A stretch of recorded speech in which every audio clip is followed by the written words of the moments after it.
As I celebrate the 60th chapter of my life, in reflection, I have found that the most critical and the greatest catalyst to my healing has been the notion of getting complete with the people, situations, and things that still remain within my body, whether it be trauma or hurt or pain. I've come to know that when there is upset with another, right, it is typically because of one of three things I have found. There is a thwarted intention. So there's something that I wanted, and this individual got in the way. They didn't do what I wanted them to do. They didn't play out the way that I expected to. So my intention was interrupted, right?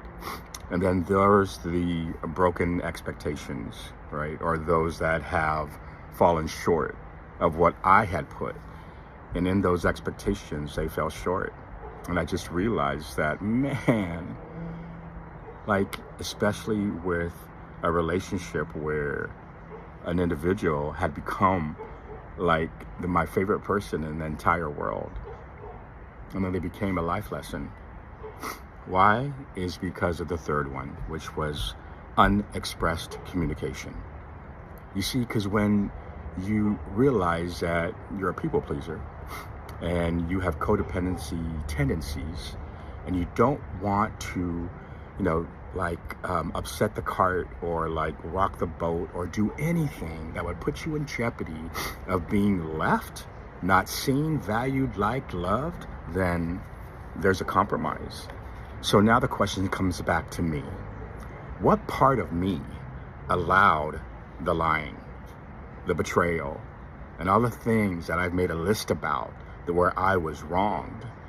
Because in my understanding, and now my understanding of what projection is, and that as I project onto human beings who I've made the screen, I now see myself on the screen, on them, vividly, like 3D, okay? Like high definition. And I say, wow, where have I lied in the relationship? Or have I betrayed another? Even myself?